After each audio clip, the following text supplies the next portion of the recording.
Hi, my name's Phil. I like talking about politics, and in this video I'd like to discuss how Rishi Sunak has finally felt the full impact of political gravity once again and been forced to act weeks late in the betting scandal which was threatening to dislodge another wheel from their campaign wagon.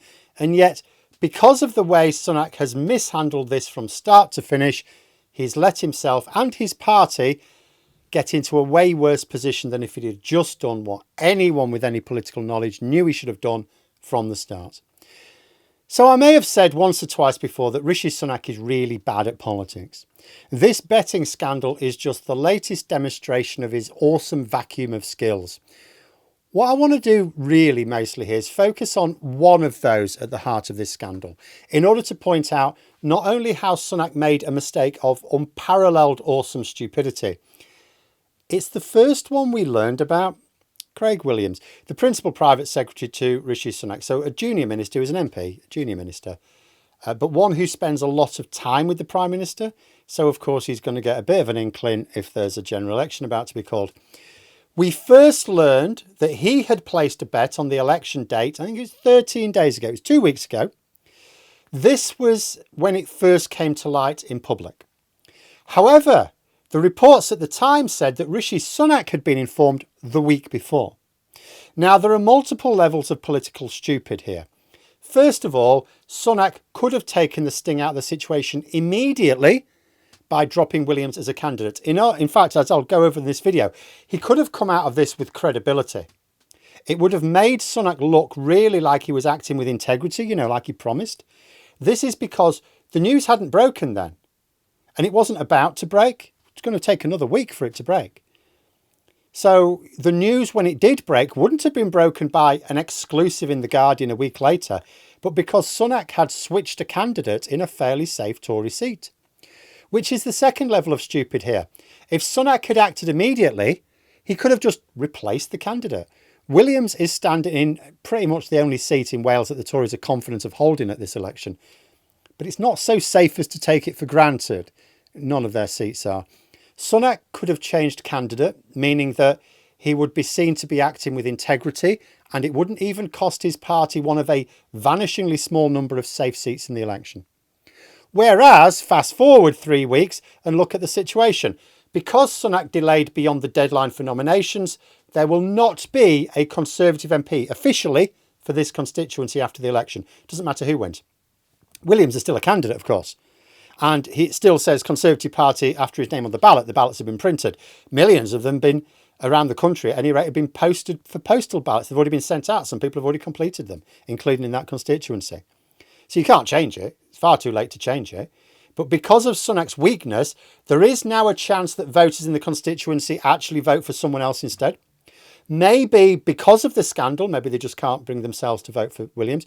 Or it may just be that a lot of them now know that because he's not the Conservative candidate, because he's not going to be a Conservative MP, for those who want to vote for the Conservatives, not particularly Williams, it's like they've got no choice now. They have to vote for someone else or no one. Because if Williams still wins, as he might, he will be standing as an independent. He won't be a Conservative MP. He could choose to vote with the Conservatives, sure, but he won't be a Conservative MP. Yes, Sunak's replacement could decide to return the party whip to him at some point in the future. There's no guarantee. I mean, let us imagine that the next leader decides maybe the Tories shouldn't associate themselves with their corrupt past. Then, they may well decide, yeah, we shouldn't give this guy the whip back. It'll look really bad. Particularly if at some point he ends up with a criminal conviction as a result of this, which is entirely possible. The extra level of stupidity here is that Williams admitted to the offence. He's admitted to it. It's not like he's saying, oh, no, I didn't really know anything like that. He admitted that he put the bet on, and that he shouldn't have done. So people will now ask Sunak why he spent 3 weeks making the decision to drop Williams as a Conservative candidate. Sunak can't claim that, it's a gambling commission matter, and he can't claim that because he's taken action as party leader before the Gambling Commission has finished investigation. So he can't say, it's because of the ongoing investigation, because it's still ongoing. He can't claim that it took time for his own internal party investigation for 2 reasons. First, that's only just begun. So he didn't even start that when he found out about it. And that certainly hasn't concluded. It only just started yesterday. Second, Williams admitted placing the bet and admitted he shouldn't have done so. Like, where's the due process required here? It's all done. I mean, yes, of course, you need a much fairer, robust system for deciding whether or not he's committed a criminal offence. Of course, that's, you know, but it's understandable. That could take more time. But decisions on dropping candidates in an election, it's not really a legal issue. Like, dropping a candidate isn't breaching their fundamental rights or giving them a criminal conviction or anything. You can drop a candidate on fairly flimsy pretext if you want. Sunak's hands were not bound by either the law of the land or his own party's rules in acting here. He had the opportunity to actually score integrity points in this election. And he's ended up spending weeks further derailing his own campaign with talk of sleaze and corruption. And now it looks like he's only taken action because public opinion has forced him to, not because it was the right thing to do. Seriously, absolutely everyone who knows anything about politics from wherever across the political spectrum has just been looking at Sunak over this betting scandal over the past 2 weeks and going, what are you doing? Why are you doing that? What's going on? The first guy to be caught admitted to it. There was no process needed. There was time to replace him as a candidate.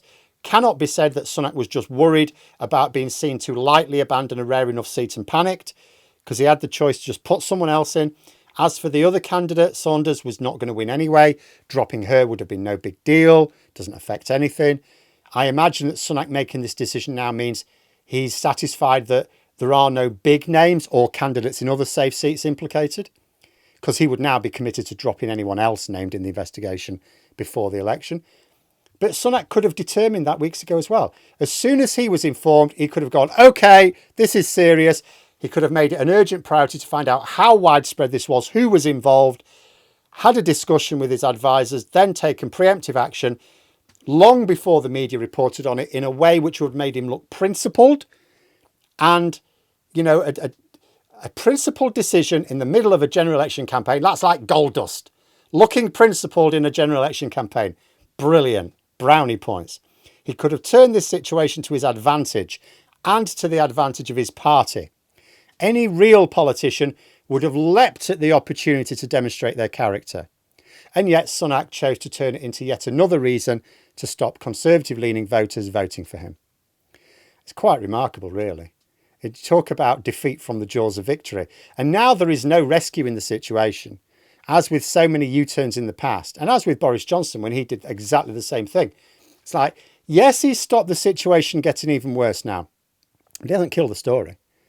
And he has certainly failed to seize any potential opportunities. Any silver linings are long gone. He's moved the story on from why is Rishi Sunak doing nothing to why did Rishi Sunak not do this straight away? It just makes Sunak look even grubbier and weak, as well as politically inept. And because he's acted now, it makes it look like he could have acted before because nothing has changed. And that's true. He hasn't drawn a line under this. If anyone brings it up during the rest of the campaign and Sunak tries to claim, I've dealt with it now, he'll be asked, well, why didn't you deal with it earlier? He can't claim not enough information. He has no new information today. He can't claim due process. All the current investigations are still ongoing. It will be put to him, he acted only when it finally sunk into his thick skull that the public were really not happy and it was costing him votes. He's done it only as a grubby way of trying to protect some votes. And he will have no response to that charge other than to get tetchy again. Stupid evil strikes again. But there we are. Those are my thoughts. If you enjoyed the video, please subscribe for further content and click the like button. You can also sign up for memberships if you'd like to support the channel further. Thanks for watching. Until next time, I'll see you later.